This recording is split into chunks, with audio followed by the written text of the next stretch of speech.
Morning, guys. It's Wednesday, the 24th, I believe, of April, and I'm in the shop here this morning. It's about 7 a.m. Got up real early this morning at like 5 o'clock. Just couldn't sleep anymore. I don't know what I was excited about or anticipating today, but got up pretty early and watched some videos, so that was pretty cool.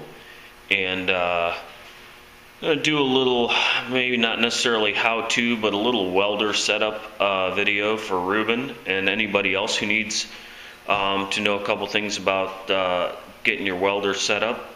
Now, I've done a video on how to, I guess, change the MIG gun liner that your MIG wire runs through in the cabling going up to the electrode. And I want to go over a few things because most welders do not come set up with 023 or 024 wire, and that's what we use for welding sheet metal. It melts at a much lower temperature, and you still get great welds with it, but you have less risk of burn through. It's just all around easier to weld with. So a couple things I'm going to go over, and I'm going to do my best to explain it as I go. So I've got the Miller, this is my Miller 180 auto set welder, which it's kind of welding for dummies if you use the auto set. I don't use the auto set very often, but to do that auto set feature, you basically turn your wire speed knob, wow, too much zoom, for the gauge wire you're using, and it has a provision for 024 or 030. And then you set the lower dial, which will be your voltage, for the size material you're welding. And most of us are going to be welding anywhere from 18 gauge sheet metal to 20 or 22 gauge. 24 gauge is like super thin, and that's not one of those things that we usually get into. Most body metal is 18 gauge on the little bit older stuff, and it'll be 20 to somewhere between 20 and 22 gauge for the newer stuff. So just depends on what you're welding. Like the rockers on the Duramax were 18 gauge steel, and the cab corners were somewhere between 18 and 20 gauge. They were a touch thinner, but not much. But used a little bit less voltage and all that to weld them. So that's one thing that's nice about this welder. This is a 230 volt welder that can weld up to 5/16 steel in a single pass. You can weld thicker metal with it, but sometimes you'll have to do a root pass, and then you'll come back and do a second pass over it to get the proper penetration on the first pass, and then the proper weld thickness on your second pass. So first thing I want to go over, I'm going to open up the welder here. The side door, we're going to open that up. Okay, I use the large spools of wire because I go through quite a bit. Now, when you're not using this wire, a good thing to do with it, if you switch between 024 and like 030 or 035 for welding thicker stuff, is to take, excuse me, take this spool and put it in a large Ziploc bag full of rice. And the rice will work like a desiccant, and it'll keep the moisture away from it. Clean welding wire is paramount to good welds. A lot of times what you can also do if you don't store it that way is pull 10 or 20 feet of wire off of the spool and cut it. And especially if you're like me, I'll leave this 024 wire or 023 wire in the welder, and I have a spool of 035 down there, and the first thing I'll do if it's been sitting for more than a couple of days or a week is I'll feed about 20 feet out of it and snip it off and put it aside to hang parts with or whatever, or throw it away with the metal scrap. But that ensures you have clean wire. Now we're going to talk a little bit about a couple of things. We're going to start with MIG welding, metal inert gas welding. You have your shielding tank bottle here, and we're going to talk about how to set up a welder. A lot of you guys are buying welders that don't come with regulators, or you haven't put aside the cash to get the shielding gas and you're using flux cord wire. Well, flux cord wire is good for welding heavy stock and outdoor welding where you're windy, because it'll blow your shielding gas away. So we're going to kind of stay away from talking about the shielded wire. I may touch on it a couple times, but we're going to talk about using 75% argon, 25% CO2. We call it Ultra Mix at the air gas facility that I buy my shielding gas from. Okay, so first thing you need to know, you've got your welding gas all hooked up. You know, your gas feed hose plugs in back here and threads in, and you got your regulator on the tank, and this gauge on the right, most gauge setups, is the tank pressure, okay? And the other one is the cubic feet per hour of gas that flows through the gun nozzle, which of course, in my case is, you know, this is a Miller gun, this is not a Tweco gun. Tweco guns are fairly universal. You find them on a lot of the Lincoln welders and the Hobart welders and things like that. They don't use their own gun. They use a Tweco style gun. This is actually a Miller gun, but my previous welder was a Miller welder and it had a Tweco gun. So there you go. Now, first thing you want to do when you're setting up your gas flow, okay, this is the way I do it. I'm not going to actually plug the welder in and show you, but obviously we're going to have the gas on, and it says I have 1,500 pounds of gas in this cylinder. Now this gauge is pegged way up here at about a little over 20. Let's see, the inner one is liters per hour. So we're at about 45 cubic feet per hour, and that's not right. You want to be right around in the 20 cubic feet per hour range for welding sheet metal and all that. And this chart inside here sometimes will tell you your what kind of gas flow you should be using. I don't know if this one has it or not, but 20 is a good start. So let's look here and see. I don't think it tells. For whatever reason, it doesn't tell. It'll tell you in your manual though. This camera doesn't want to focus this morning either, and I know the lens is clean. So anyway, we have our cylinder open. Now the next thing I do, you've got this tensioning knob right here that sets the wire tension on the drive roller. One thing you can do when you're setting your gas flow is you can pull that down and let that go up, and that'll take all the tension off the drive roller. So when you pull the trigger on the MIG gun to set your gas flow, that you're not feeding wire out of it. Some welders, you can turn the wire speed all the way to 0. This one doesn't have that. It starts at 10, so that's a real slow feed. But I just prefer to do it this way so I don't waste any wire. Now what you'll do is, with the welder plugged in, you'll take one hand and you'll have the welder on, and you'll depress the trigger, and you'll hear gas start to flow out of it. Now while holding that trigger, you have your T-handle right there, and you will adjust that inwards for more gas. So that would be clockwise, that would be this way, or counterclockwise for less gas. But you have to hold the trigger to set that gas flow, because gas has to be flowing with it. It's just like setting the regulator on a paint gun. You have to set it while gas is flowing. So you'll be pulling that trigger and adjusting that T-handle until that flow is at 20 cubic feet per hour. Somewhere in that range will get you good. More gas is just a waste.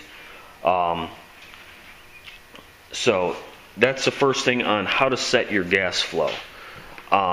When you're welding with solid core wire, which is the kind of wire you use when you're doing MIG welding with the gas bottle, you will set it so it's DCEP, DC voltage electrode positive. So we take a look in here, and this is the polarity. Now we have, this is the positive, they've got a stamping in the case, and it's also marked up here. This is the electrode wire. This goes out and connects to energize the electrode. Okay, so that's DCEP, DC electrode positive. If you don't know how to set it up and you're in question, most welders have this chart inside, and it says changing polarity, DC electrode positive for solid wire. So you want the drive wire lead, which is the one that charges the electrode, to be on the positive, and the negative to the ground clamp. Now when you're using flux cord wire, it's DC electrode negative, and the polarity is the exact opposite. You'll have the electrode hooked to the negative and the ground clamp hooked to the positive, so you end up with a positive ground situation. Now the first thing I do when I get a new welder, or I'm unsure of welding settings because I haven't welded a particular gauge of sheet metal, is I'll look at these settings right here inside the welder. So we know we're welding steel. We're using solid wire, ER70S-6, which is the kind of wire we use, DC electrode positive for your polarity. C25, which is 75% argon, 25% CO2, which is the shielding gas we're using. There's no setting in here for O23 wire, but that just happens to be the kind of wire that I have in here, O23, O24. You're going to be in the range. Right there's the first column, and say we're going to weld 20 gauge sheet metal. Now depending on what kind of welding style that you have, you may vary from these settings, but this is an awesome starting point. 2.5 on the wire speed and 30 on the voltage. I tend to find that I use a little bit more voltage and a little bit more wire speed, but not much. Just depends on how fast you weld. With sheet metal, you know we're going to do a series of little tacks to get things in place, and then connect the dots with those tacks to disperse the heat and not overheat and warp a panel. So this works really good. Any less than this, you'll start to have problems where the wire will feed out and will actually break off and burn off before the weld arc can start and stay running. Now these Miller machines, the 140 auto set, the 180 auto set, and the 210, all these smaller welders like this, the 210 is the only difference between this welder and the 210 is the 210 is a dual voltage machine that can be used on 110 or 220. So this would apply to all of those for sure. But that's the way we're going to set that up. Okay. Now the 110 welders are a little more finicky. A lot of times they'll have a setup on the front where you can't fine tune it, and it'll be like for voltage A, B, C, D, E, so there'll only be 5 positions that you can set the voltage to, so you can't fine tune the voltage, and then the wire speed will be infinite. Pretty much every machine wire speed is infinite. So you'll start with that, and when you get a couple practice welds down, you'll know exactly, you know, kind of how you want to do it. You know, lay several beads, do a bunch of tack welds, things like that. So that's kind of how to set that up. Now another consideration for running the 023, 024 diameter wire, you've got this drive roller down here that feeds your wire, and that needs to be changed over. And I think you can probably see, if the camera will cooperate and focus today, I think you can see that it's stamped right there, 024 wire. You can look at the grooves in the top of it and see the narrow groove is in the back, which is feeding my wire, and the wider groove, which is the 030, 035 groove. That's the side that we'd have flipped in driving the wire if we were using larger wire. And a final consideration, this little thing that looks like a lawnmower throttle cable sticking through here, this is your liner for the feeding the wire through the cabling, which runs all the way around there to your gun. If you bought a welder that is set up to run 030, 035 wire from the factory, you're going to have a different liner in here, okay? The diameter will be much larger than this 024 liner. And I have a spare one, and I'm going to show you what I mean. If you don't change that liner, a lot of times it'll cause you feeding issues. The wire will actually go and I guess the best way to put it is it will kind of, I don't want to say bird's nest, but it will start to wave inside that feed tube. We'll go in the cabinet here and get that liner out. Sorry guys, I'm still getting over a cold. Okay, so here's my 035 liner. Now this end right here is fairly large. If you're trying to put something that's 25% smaller through that liner, it's gonna weave and wave inside of that liner and cause you feed issues. And what I mean by that, and I'll draw you a little picture here on my dry erase board, but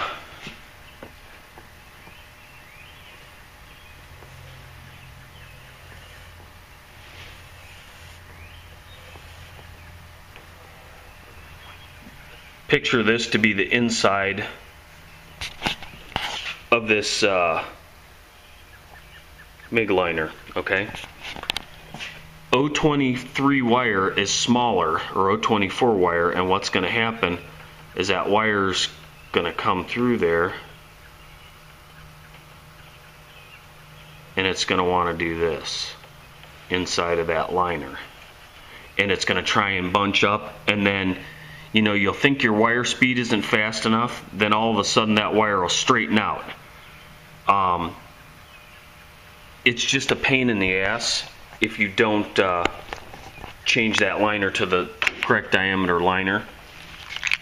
And if you look back in my older vids, I actually did a video, I think it was for Rick Fix, because he has the same welder as me, and I show how to change that liner inside of the gun itself. But with the 023 wire in a oversized 030 or 035 liner, that wire is going to do that and cause you problems with wire speed. So you're going to be constantly turning your wire feed up or down because it's not where you want it, and it's jerky and it's popping and it's not working right. That's something to consider. And I guess last but not least, I'll do a quick talk about how to change that MIG liner. Basically what you'll do is, let me get the camera stand out. This video is getting long and I want to finish it up here.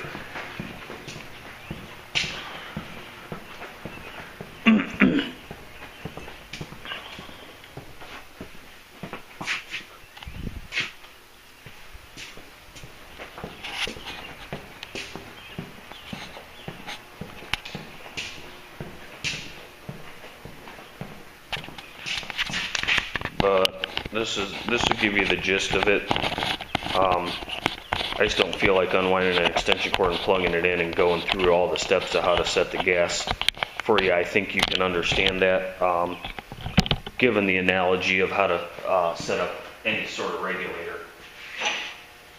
But the first thing you'll do, you have your shielding nozzle, gas nozzle, you'll pull that off. Okay, I think you can see that.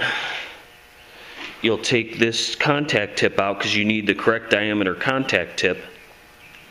to use the smaller wire. If you can see that, it's a little black, but that fits snug inside there pretty much.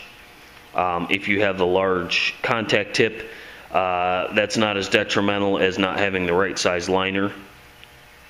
And last but not least, you can see there's flat spots on the side of this. This is actually the liner itself. What you do is you take this little tip adapter out, okay, and then I'll show you.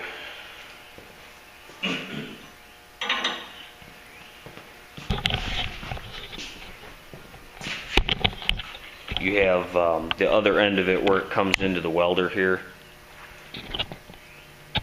Okay, the other end comes out right here, and you have this little nut right here. Basically what you do is you'll unthread this clamp that holds the MIG gun in, and of course you'll have your wire cut off and tied off to the spool so it doesn't unravel in a bird's nest. You'll unloosen that clamp, which I'm going to tighten up right now, and you'll remove the MIG gun. It will slide, let me focus, zoom back out. This will actually slide out of the welder, and then you can lay it out flat and straight, and you can change that liner. Now, one thing I need to tell you, and it'll tell you how to do it in the instructions for your welder, how to change one, or you can look at my other video. That liner is going to be like probably this much too long. It's probably going to be like 2 feet too long. And what you need to do is measure the current liner you have in there and cut it to the same length, because not every welder has the same size cable on it, so they kind of make those universal size. So you need to buy a replacement liner, cut it off to the size, and then that liner actually feeds in from this end and then comes out to the gun. So that's why you want to have this on a straight surface, okay? So you'll feed that in, and you'll deburr the end of that where you cut it off and all that, and then you can go from there, reinstall your contact tip and your shielding gas nozzle and all that stuff back onto the welder, and then reattach your cabling down here, refeed your wire through it, and all that. But again, look back in my old videos. If I can find the video easily, I'll put the link in the description so you can see that. So there'll be a link to that video also, and that will tell you how to change the MIG gun liner. I think it's paramount that you have the smaller liner in when you're using the smaller wire. I've just had too many problems with it. And another thing, if you're trying to weld with that cable not completely unwound and straight, you know, you want your cable out as straight as you can. A lot of guys like to have the welder right next to where they're working, but that causes a loop, or sometimes you'll get a turn in this, and that'll cause you wire feed issues with small wire. With the large wire, it usually doesn't matter because it's got more strength to it. It can push it through there. Remember, it's not being pulled from out here, it's being pushed from inside. So any kink is going to cause you problems in your wire speed, and you're constantly going to be going, well, that's not welding right. Oh, we'll turn the wire speed up. And then all of a sudden, your stick out is pushing you off of the panel. So then you're turning it back down, and you're constantly fiddling with this. Usually it's a set it and forget it for me. I'll very rarely mess with the wire speed if I have all my metal properly cleaned and all that. So that's kind of how I do it, and I think that should touch on pretty much all the topics that you need to know about when you're setting that up. It should get you where you need to be. Don't forget, when you're all done setting your welder up, to put the drive roller tensioner down and flip that back up. Now you can also see this one has numbers on it. You basically want to set this tension on here so that this isn't slipping trying to drive the wire, and that's important. And so is this spring tension right here, because if you're using a fast wire speed and it's unraveling this really fast, if this isn't tight enough, the spool will want to keep spinning, and it'll bird's nest the wire all up inside here because it's coming off the spool too fast, and then the spool spins and it just unwinds a bunch of it. So that's something that needs to be done, and that just takes sort of practice. You can see I'm not putting a lot of effort on here, but it's got to have some tension on it. And if you can actually turn this spool and pull it out of the drive roller down there, which I can't, then this tension is too loose. The way I set this tension is to start out maybe in the middle of whatever the range is here on the scale, so that I can't, you know, pull the wire backwards by turning this spool, so it's not yanking it out of there. And you take the MIG gun, and I'd put it against a piece of wood, and you know, set your wire speed to maybe 20 or 30, and pull the trigger. And what'll happen, it'll start to curly cue the wire out, so the wire coming off the end of that will actually roll up on this piece of wood. If it's too loose, it won't feed it. Okay, so that's the way to set that. And 26 minutes I think is long enough for that. If you have further questions, I will make another video and I will plug this welder in, and I will go from A to Z on everything so that you know. But basically that's the long and short of it. Two things to remember: if you have a chart like this in your welder, use it for a startup and to get your settings close. And number two, most guys don't read owner's manuals, and I'm guilty of it. But I've used enough welders to know how to set things up. If you've never used it and your manual is in English and you read and speak English, read it. I'm not telling you to read it cover to cover, but go through the setup and understand how to change a MIG liner, how to install a spool of wire, how to set your drive roller tension, how to set your gas flow.